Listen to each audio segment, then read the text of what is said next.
Time to smash their overrated protective umbrella. Definitely not any propaganda. Seat tied. Altimeter 0 eyes. We're clear for takeoff. Clear for the airspace. Driver check. Hey, welcome in. Today we're going to take a look at a video that's produced by Chinese defense analysts on Operation Sindoor. This is one of the largest aerial engagements since World War II. Now, it turns out we now have had two of those largest aerial engagements since World War II in the past 2 years. So how's your bingo card doing? Mine's starting to fill up. Things I didn't think I would say. But this one's a pretty interesting one. And obviously you have two nuclear powers going at it. Never a good thing and can quickly boil over. Now, to back it up, where this thing all began comes out of April 2025. I mean, really, obviously, there's decades of animosity, rivalry, conflict, etc. But specifically for Operation Sindoor, out of April 2025, Pakistani-backed insurgents, so India claims, attacked innocent civilians, took 26 lives. So in May, India responded, and this thing evolved into a large-scale aerial conflict where numerous Indian jets were shot down. At least one Rafale, two Russian-made jets, one of which being a Su-30 MKI, and a MiG-29, and potentially three other Rafales. Now, I mean, the claim is 6. I imagine, that might be true. It's tough to tell. There's a lot of noise. There's a lot of propaganda. Nonetheless, jets were shot down, and I think that's really the takeaway here. The PL-15E, the export version of one of China's latest and greatest air-to-air missiles. Very effective. Also, you probably can look at different capabilities when it comes to data link, ECM, electronic countermeasure, the jamming, all those things playing parts and resulting in India losing numerous jets. Now, I find it hard to believe. There's like a Reuters article claiming that Pakistan was just, head in the sand and had no idea about the capabilities of the PL-15, and thus, this is why they bid it. Open source, you can go out there and find the capabilities of the PL-15. In fact, in this Reuters article, it claims that the Indians were not expecting to be shot at. And clearly, the PL-15 is very capable at long range. One PL-15 hit a Rafale that was fired at 200 kilometers or 124 miles away, according to Pakistani officials, and even further to Indian officials. So the truth is somewhere in between. So, I mean, I do find it hard that they had no awareness of just what this missile might be capable of and didn't back it out some more if they didn't already have some kind of classified understanding of the capabilities of the PL-15. So maybe it was training that was lagging. Maybe they were jammed and then comm jammed and electronically jammed where the radars were clean. The comm was jammed, which altered their tactics. Combination of all the above. But nonetheless, probably not how they wanted to put their best foot forward. All units, alert! Hostile forces have massed 72 combat aircraft, majority loaded with cruise missiles. They intend to saturate our air defenses by sheer numbers. Stand ready to engage. When weapons launch confirmed, rules of engagement shift from deterrence to assured kill. Minimize own losses. Acknowledge. Cobra 11, Shield 01. Well, okay, so backing up here just a little bit. Obviously, you got Pakistan over on the left in the red, India over on the right in the blue. Differences between Western air forces, you're going to use blue as good guys, red as bad guys. Fun fact, Soviets, Russians, red air is the good guys, blue air is the bad guy. I don't think there's an international convention where we all determine that, but that's just how it kind of played out. So this is coming from a Chinese defense analyst or experts that are reenacting this. You got some summation for time there. You're not going to have, I think, the complete picture. They've launched 72 aircraft, alert, they have cruise missiles, and then the rules of engagement. You're going to go from deterrence to assured kill once a missile's launched.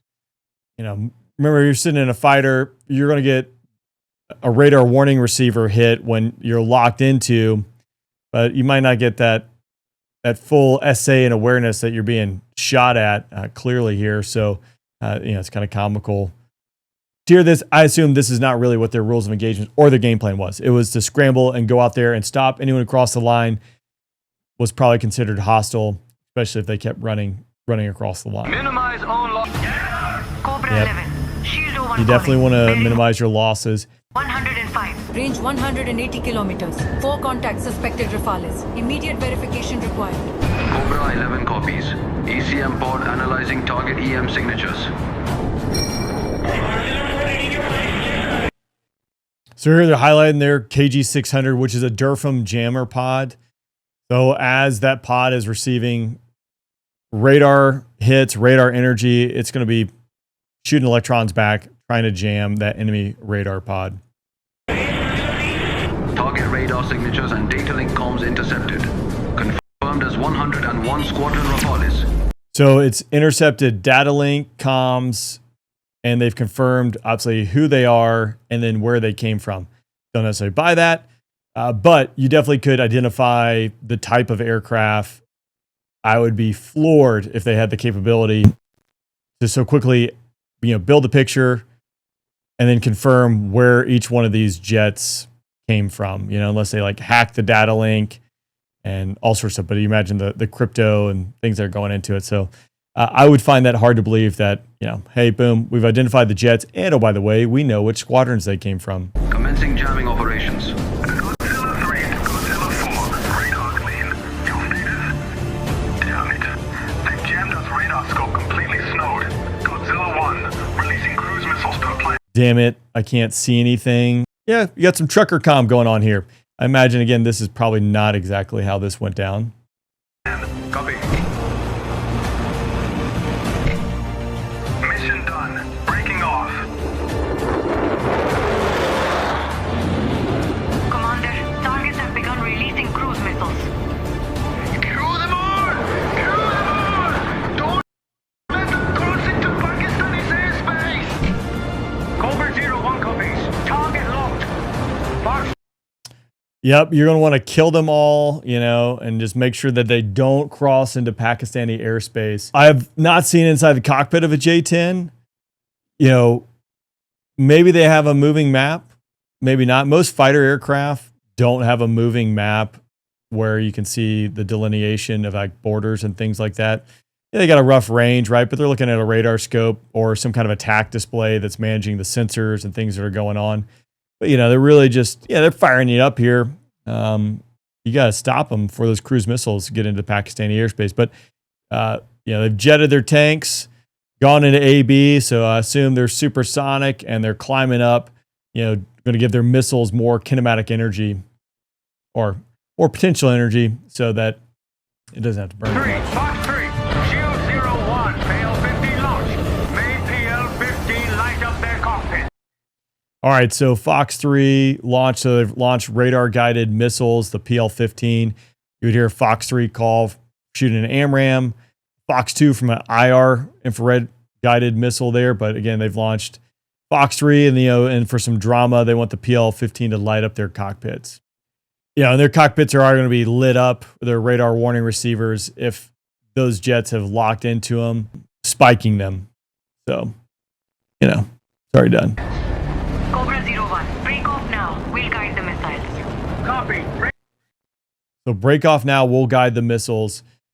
So depending on the ranges, right? And we saw from the Pakistani or from the Reuters report that Pakistan and India both confirmed that these are really long PL-15 shots, 124 miles plus, or 124 miles according to the Pakistanis, and further ranges from the Indians. So passing this missile off to a third party, such as their AWACS there to guide it. And that's where we say, hey, we'll guide it from there.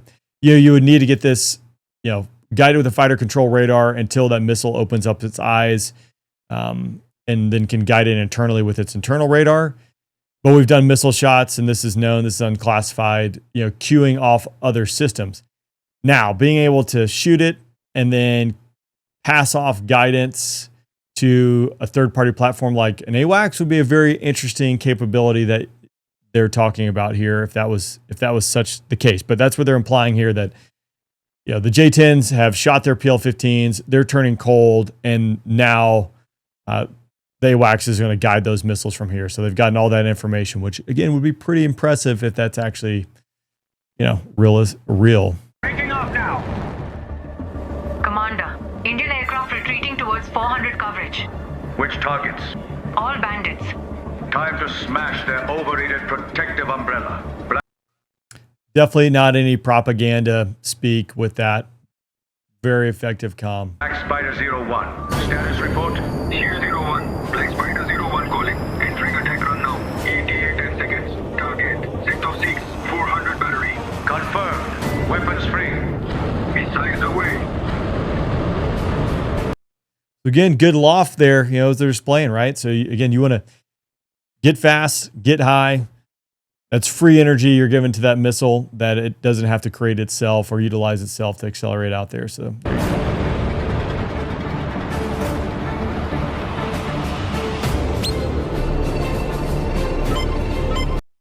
the missile opening up its eyes, looking right beforehand. They just shot it and the AWACS took over. So it's going to guide it till the missile could take over here. But I'm assuming that's what we're doing here. Daddling? PL-15 number 1 SECA active. 2 targets acquired. 1 MiG-29, 1 Rafale. Priority target Rafale. Roger. PL-15 retasked to Rafale. We can kind of showcasing there the PL-15 not idling, but then being retasked airborne and then launching, which again would be a very interesting capability if that was the case. But, you know, maybe it is. I don't know. Who am I to judge? Godzilla 5 to Godzilla 4. Can you hear me? What the fuck? Where did that missile come from? No. So he's picked up the missile visually in his mirror off his canopy bow. In the last video, canopy bows. I mean, I guess, you know, there you go. You got a canopy bow so you can have a mirror. I did bash it out, always bash a canopy bow, and I'm sure someone will comment about it. So maybe this missile is conning. Maybe, but smokeless motor going Mach snot, picking that up visually after you just exit this engagement, may be very impressive.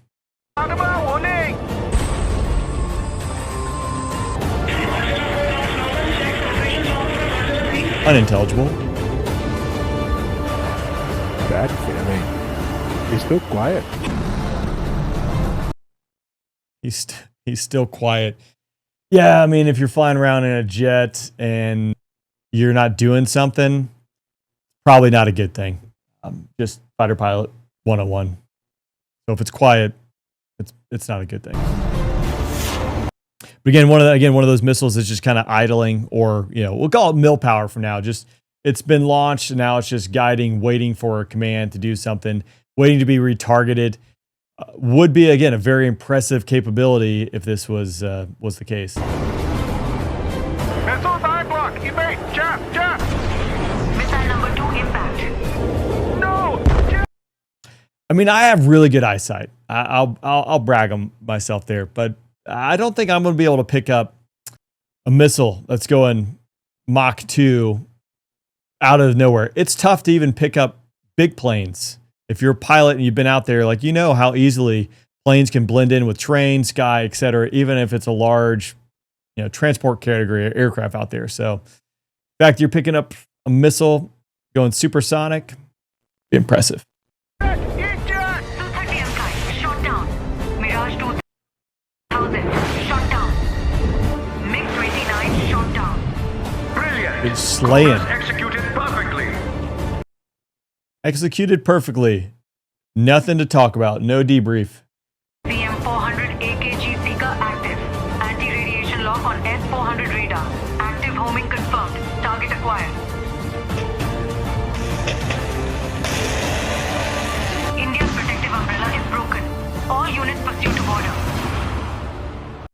So not only did they just slay in the air, but then they also took out the S-400, which again is a robust surface-air missile system that India utilizes. That this was like one just chalk it up. Now, obviously, they shot down Indian jets, allegedly 6 of them, which no small feat.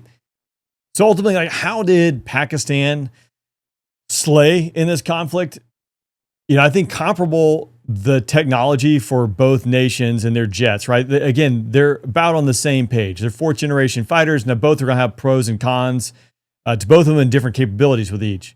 The PL-15 missile, again, they're alleging that this really caught India by surprise. Clearly, they either didn't, I guess, have any idea, or they didn't update their tactics, but also probably looking at Pakistan and their military. While, again, they're both flying modern 4th generation fighters, the integration piece is always a challenge, even inside your own service. So we still have challenges integrating F-16s, F-22s, F-35s. Fighter integration is a big talking point, and it's a lot of focus of training so that you can be good at leveraging strengths and weaknesses off each other, right? Because not every plane can do every mission.